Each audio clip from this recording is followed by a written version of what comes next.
बात करने वाले हैं चैप्टर नंबर 2 जिसका नाम है पॉलिनोमियल। तो पहले पॉलिनोमियल क्या होता है इसे समझ लेते हैं। पॉलिनोमियल दो वर्ड से मिलके बना होता है, एक होता है पॉली और नोमियल। पॉली का मतलब होता है मैनी और नोमियल का मतलब होता है टर्म्स। तो इसका मतलब ये हुआ कि कोई भी एक इक्वेशन जिसके पास बहुत सारे टर्म्स होते हैं उसको हम पॉलिनोमियल कहते हैं। इसके कुछ एग्जांपल्स दे देती हूँ मैं, जैसे 4x और x minus 9, 3xy plus 8, xyz minus 100z²। ये सब एक तरह के पॉलिनोमियल है। ये पॉलिनोमियल इसमें सिर्फ एक वेरिएबल है, तो इसलिए ये पॉलिनोमियल इन x है और इसमें एक टर्म है। इसमें हम देख रहे हैं 2 टर्म्स हैं, इसमें हम देख रहे हैं 3 टर्म्स हैं और ये सारे x, y और z यहाँ पे वेरिएबल है। मैं आपको वेरिएबल के बारे में भी बताऊंगी और कांस्टेंट क्या होते हैं वो भी बताऊंगी। पहले हम पॉलिनोमियल के कुछ एग्जांपल्स देख लेते हैं। ये है नेक्स्ट एग्जांपल हम लेते हैं xy² minus 0.9 x²y² z³ plus 44 x74। इस में देख रहे हैं हम 4 टर्म्स हैं, तो इसमें 3 से ज़्यादा टर्म्स हो गए, तो ये भी एक पॉलिनोमियल है। अगर कांस्टेंट है हम उसे भी पॉलिनोमियल में कंसीडर करते हैं। चाहे हम फ्रैक्शनल की बात कर ले तो फ्रैक्शनल वालों को भी हम पॉलिनोमियल में कंसीडर करेंगे। जैसे ये फ्रैक्शन है जो 3/13 है, 7/11 है, तो इस टाइप के इक्वेशन को भी हम पॉलिनोमियल में कंसीडर करेंगे। तो हमने देख लिया कि किस टाइप के इक्वेशन को हम पॉलिनोमियल कहते हैं। अब हम देखेंगे कौन से टाइप के इक्वेशन होते हैं जिसे हम पॉलिनोमियल नहीं कहते। इससे पहले मैं आपको वेरिएबल और कांस्टेंट क्या होते हैं वो समझा देती हूँ। वेरिएबल क्या होते हैं? वेरिएबल ये होते हैं उनमें जिनकी वैल्यू हमेशा वेरी करती रहती है, जैसे 2x माइनस 3। ठीक है, इस x में x की वैल्यू आप कुछ भी रख सकते हैं। x इक्वल्स टू 1 रख सकते हैं, x इक्वल्स टू 2 रख सकते हैं, x इक्वल्स टू 3 रख सकते हैं, या -1 रख सकते हैं, -2 रख सकते हैं। इसी तरह हम कोई भी वैल्यू इंटीजर या फ्रैक्शन में भी इवन दो हम रख सकते हैं, जैसे 7/11, 2/3, हम कुछ भी रख सकते हैं। इसका मतलब होता है कि इस वेरिएबल की वैल्यू हम चेंज कर देते हैं। जैसे इस वेरिएबल इक्वेशन को हम क्या लिखेंगे, मान लीजिए इक्वल्स टू 0 लिख दिए, तो हम x की वैल्यू ऐसे ढूंढेंगे कि इस इक्वेशन को सॉल्व करने पे हमें 0 आए। तो x की वैल्यू क्या आ जाएगी, 3/2। इसका मतलब इसमें x की वैल्यू 3/2 है। ऐसे ही हम इसी का दूसरा एग्जांपल लेते 2x3 प्लस 1। इसमें देखिए आपकी x की वैल्यू कैसे चेंज हो जाती है। 1 को इधर लाएंगे तो ये -1 इक्वल्स टू 0, 2x ये 4 हो जाएगा, उधर जाने पे ये प्लस हो जाएगा।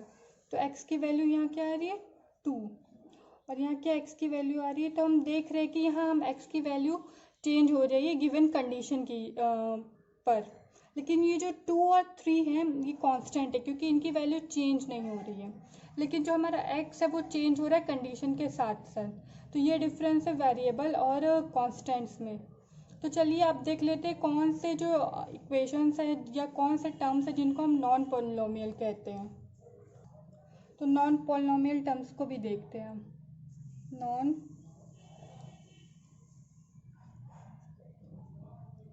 नॉन पॉलिनोमियल, तो नॉन पॉलिनोमियल कौन कौन से एग्जांपल्स होंगे, जैसे ये 13xy⁻², ये एक नॉन पॉलिनोमियल टर्म है। इसे हम नॉन पॉलिनोमियल क्यों कहेंगे, क्योंकि जो इसका एक्सपोनेंट है वो क्या है, वो -2 है। और भी मैं आपको एग्जांपल देती हूँ, 2/x+2, ये भी एक नॉन पॉलिनोमियल है क्योंकि जो पॉलिनोमियल होता है उसमें वेरिएबल से डिवीजन अलाउड नहीं है। Dividing by a variable is not allowed. किसी भी वेरिएबल से हम डिवाइड नहीं कर सकते किसी भी पॉलिनॉमियल को बनाने में। और है 8/x, इसका भी यही सेम रीज़न है कि dividing by variable is not allowed. और यहाँ रूट एक्स का मतलब होता है 1/2, तो इसका भी एक्सपोनेंट क्या है, एक्सपोनेंट इज फ्रैक्शन, तो फ्रैक्शनल एक्सपोनेंट भी अलाउड नहीं है पॉलिनॉमियल में। तो ये सारी इक्वेशन जो है, जो भी गिवन आपको मैंने एग्जांपल्स दिए हैं, ये एक नॉन पॉलिनॉमियल इक्वेशन है। बट क्या क्या अलाउ है पॉलिनॉमियल में, आपको ये भी बता देती हूँ, ठीक है। ये सब अलाउड में नहीं, क्या क्या अलाउ है वो आपको बता देती हूँ, उसके एग्जांपल्स देती हूँ। तो x/8, तो कांस्टेंट से डिवीजन अलाउड है, तो divided by constant is allowed, divided by constant is allowed, ठीक है। ऐसे ही ये 3x/4, ये भी 4 से डिवाइड हो रहा है तो ये भी अलाउ है। और ये √3 भी एक पॉलिनॉमियल है, because it is a constant. तो आप कांस्टेंट पे ये ऑपरेशन एक्सपोनेंट वाला, फ्रैक्शनल एक्सपोनेंट वाला अगर कंडीशन लगाएंगे तो ये एक पॉलिनॉमियल में होगा, लेकिन आप वही वेरिएबल में आप नहीं कर सकते। ना वेरिएबल से आप डिवाइड कर सकते हैं, ना वेरिएबल की पावर में कोई नेगेटिव नंबर आ सकता है। अगर किसी कांस्टेंट के पावर में आए तो वो चलेगा, लेकिन किसी वेरिएबल के पावर में आए तो वो कंडीशन को सेटिस्फाई नहीं करेगा पॉलिनॉमियल के, ठीक है। तो मैं आपको पॉलिनॉमियल का एक डेफिनेशन बता देती हूँ, इस अकॉर्डिंग भी आप पॉलिनॉमियल को ईजिली पहचान जाएंगे, इसलिए पहले मैंने आपको इसलिए बता दिया। डेफिनेशन तो आप रट लेंगे, लेकिन आपको कुछ समझ नहीं आएगा। प्रैक्टिकली आप इन सबको देख के समझ जाएंगे कि क्या कौन से नंबर्स पॉलिनॉमियल है, कौन से इक्वेशन पॉलिनॉमियल नहीं है। पॉलिनॉमियल की डेफिनेशन है वो इस तरह है, a polynomial is an expression consisting of variables and coefficients that involve only the operation of addition, subtraction, multiplication and non-negative integer components of variable. So, a polynomial is an expression of consisting variable and coefficients. Variable मैंने आपको पहले ही बताया, जैसे x, y, z, ये सब क्या है, variables है जिनकी वैल्यूज चेंज होती रहती हैं। और जो कोफिशिएंट्स क्या होते हैं, जो इन सब के आगे जो कांस्टेंट टर्म्स होते हैं, जैसे 2x + 3 + 8y = 0, ये कोई एक्सप्रेशन है। इसमें क्या है, इसमें x का कोफिशिएंट क्या है 2 और y का कोफिशिएंट क्या है 8। तो जो कांस्टेंट टर्म होते हैं वेरिएबल के आगे उसे हम कोफिशिएंट कहते हैं। That involve only the operation of addition, वो कौन से ऑपरेशन इन्वॉल्व करते हैं, या तो एडिशन होंगे, उसमें सब्ट्रैक्शन होंगे या मल्टीप्लिकेशन होंगे।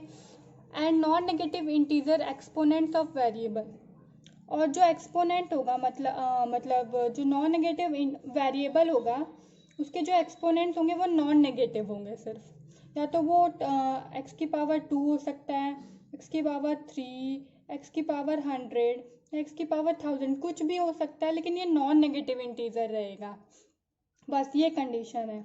तो मैंने आपको प्रीवियसली जो एग्जांपल्स दिए उनको मैंने एक समराइज करके एक डेफिनेशन में कन्वर्ट कर दिया है, ताकि आपको अगर आपको डेफिनेशन नहीं समझ में आया तो आप डेफिनेशन पढ़ के भी आप इजीली पता कर सकते हैं कि कौन से एक्सप्रेशंस पॉलिनॉमियल है और कौन से एक्सप्रेशंस पॉलिनॉमियल नहीं है।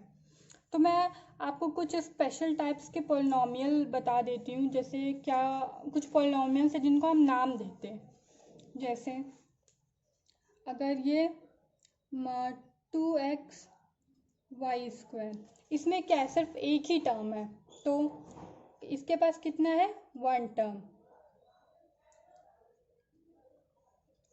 तो इसको हम क्या कहते हैं, मोनोनॉमियल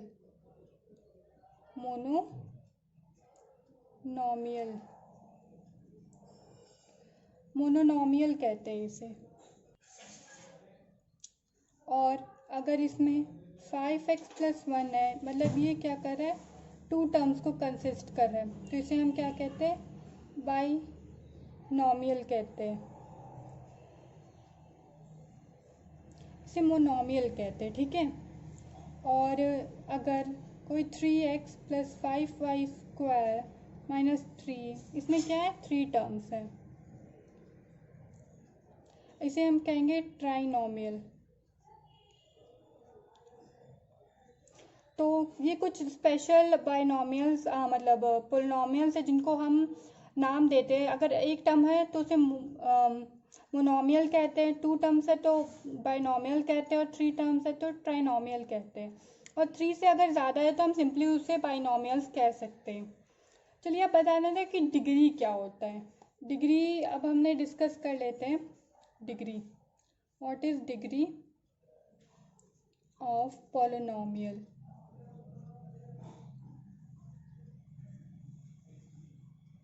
डिग्री क्या है पॉलिनोमियल की, तो डिग्री इसका हम डेफिनेशन दे देते हैं। The highest power of x in px is called degree of polynomial, ठीक है। px कोई एक्सप्रेशन है जिसमें केवल वेरिएबल क्या है, x है, जैसे 3x स्क्वायर प्लस 7x की पावर 4 प्लस 7, ठीक है। ये कोई पॉलिनोमियल है, तो x की जो हाईएस्ट पावर होगी वही डिग्री ऑफ पॉलिनोमियल कहलाएगी।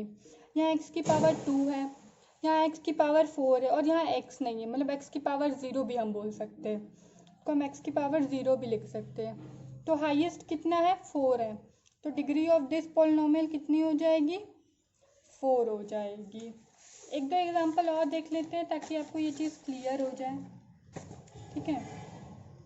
मान लीजिए ये x माइनस 4 है, इसमें क्या है, डिग्री 1 है, तो जिसकी डिग्री 1 होती है ऐसे पॉलिनोमियल को हम क्या कहते हैं, लीनियर पॉलिनोमियल। लीनियर पॉलिनोमियल, ठीक है। दूसरा एग्जांपल देखते हैं, 2x square plus 4x plus 9, इसमें क्या है, डिग्री हाईएस्ट पावर x की कितनी है, यहाँ 2 है, यहाँ 1 है पावर, तो हाईएस्ट पावर कितनी मिली हमें, 2। तो ऐसे पॉलिनोमियल को हम क्या कहते हैं, क्वाड्रेटिक पॉलिनोमियल। क्या कहते हैं, क्वाड्रेटिक पॉलिनोमियल। क्वाड्रेटिक मतलब होता है स्क्वायर, मतलब जिसकी डिग्री 2 हो, ऐसे को हम कहेंगे क्वाड्रेटिक पॉलिनोमियल। और एक एग्जांपल और लेते हैं, 2x cube plus 4x square plus 3x plus 22, इसमें हम डिग्री देख रहे हैं कितनी है, डिग्री है 3, तो ऐसे पॉलिनोमियल को हम बोलेंगे क्यूबिक पॉलिनोमियल। ऐसे ही अगर आपको डिग्री 7 मिल रही है या 8 मिल रही है तो इसका नाम हमने कुछ डिसाइड नहीं किया, आप सिंपली उसे डिग्री 7 डिग्री 8 बोल सकते हैं। मतलब इस पॉलिनोमियल की डिग्री 7 है या 8 है, जैसे इस एक्सप्रेशन में 4 है, वैसे किसी की डिग्री 7 हो सकती है, किसी की 8 हो सकती है, ऐसे आप कितनी भी डिग्री का पॉलिनोमियल आप खुद बना सकते हैं। तो आप डिस्कस करते हैं कि जीरोस क्या होते हैं। जीरोस,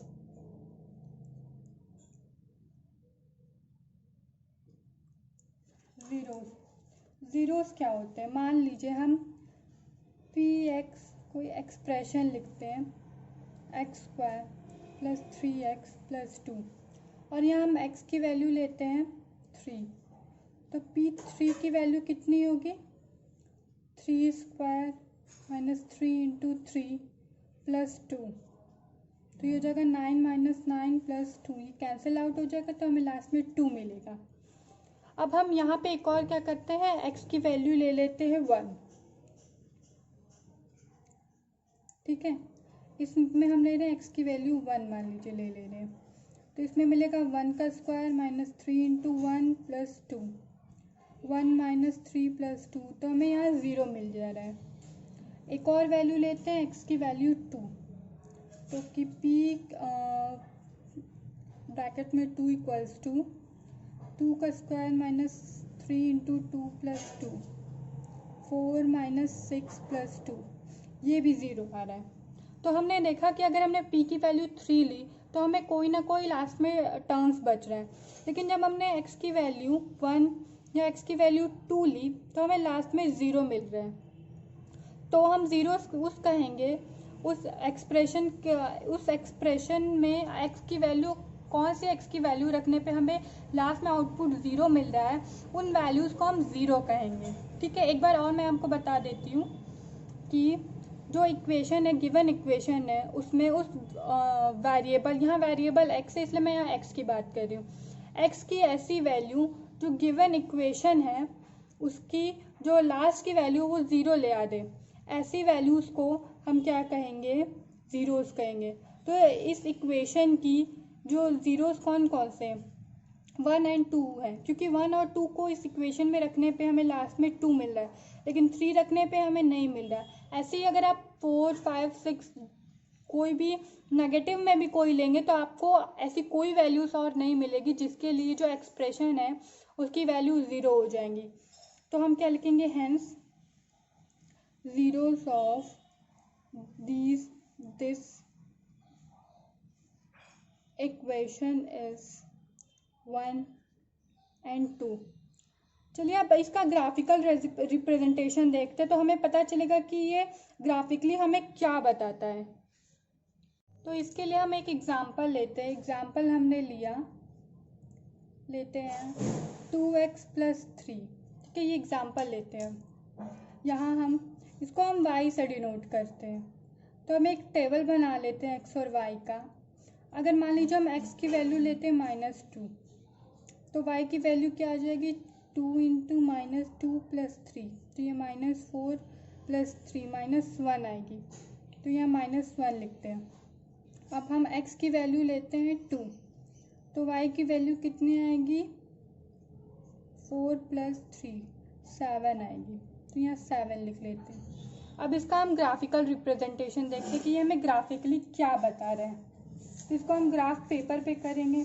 तो मैंने यहाँ पहले से ही ग्राफ ड्रॉ करके रखा है, इसमें हम देखेंगे कि कैसे ग्राफ बनाएंगे। तो पहला पॉइंट क्या है, -2 और -1। तो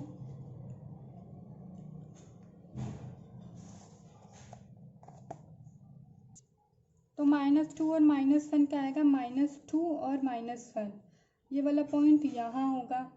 और जो दूसरा पॉइंट है ये 2 और 7 है, मतलब 2 x एक्सिस पे 7 y एक्सिस पे, 2 x एक्सिस पे और 7 y एक्सिस पे। अब हम इसको इस लाइन को ज्वाइन कर देंगे। तो हम स्केल की हेल्प से इस लाइन को ज्वाइन कर देते हैं।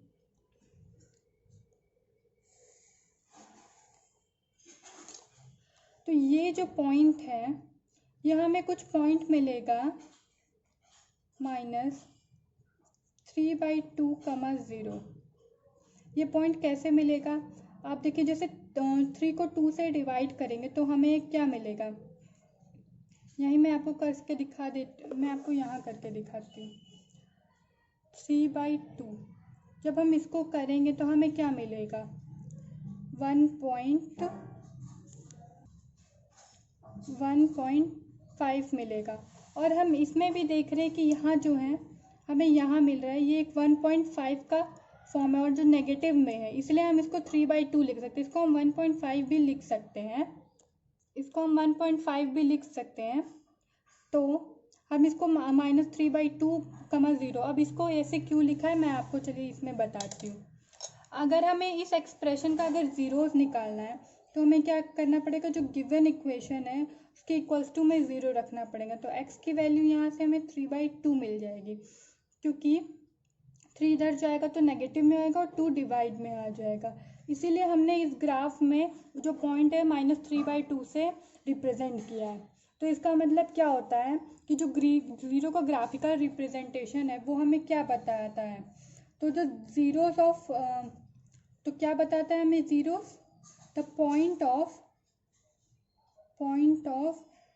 x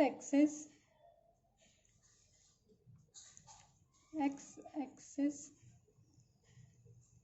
where the graph of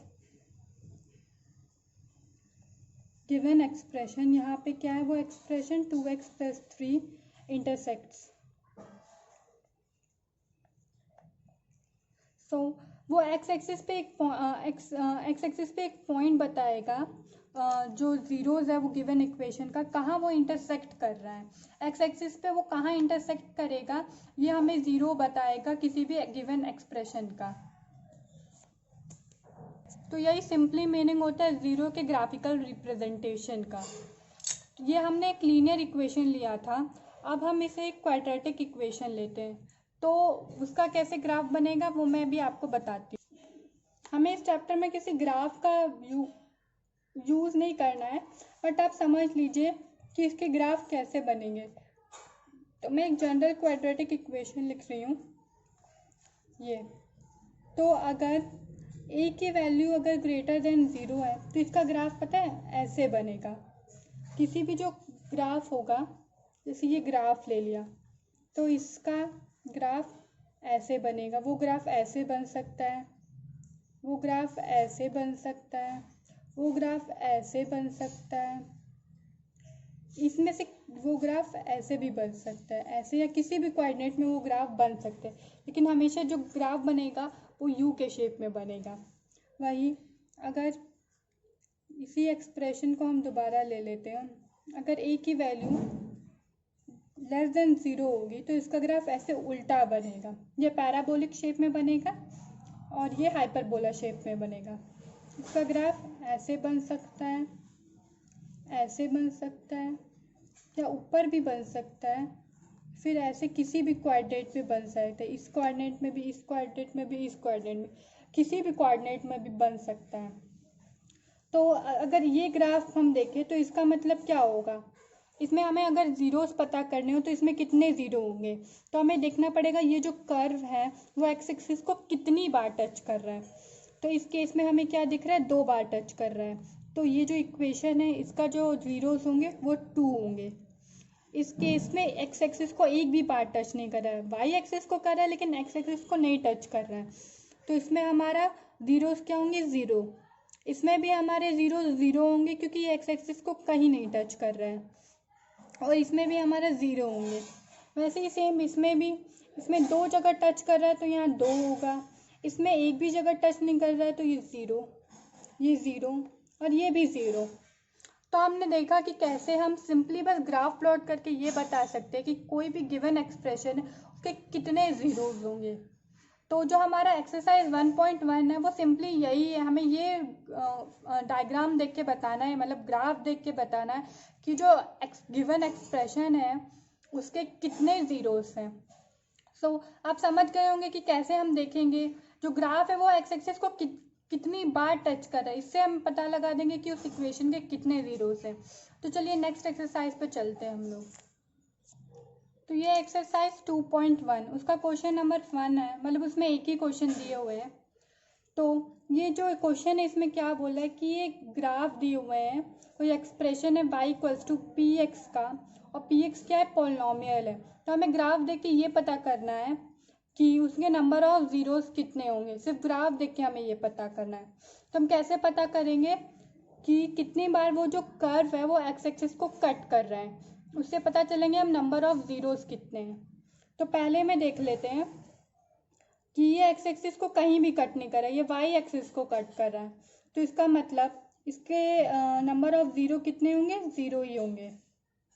ठीक है, इस सेकेंड वाले में देख रहे हैं ये एक्स एक्सिस को सिर्फ एक बार कट कर रहा है यहाँ पे, तो इसमें नंबर ऑफ ज़ीरोस कितने होंगे, 1। यहाँ कितनी बार कट कर रहा है, 1 2 3, तो इसमें नंबर ऑफ ज़ीरोस कितने होंगे, 3। इसमें 2 जगह टच हो रहा है तो यहाँ नंबर ऑफ ज़ीरोस 2 होंगे।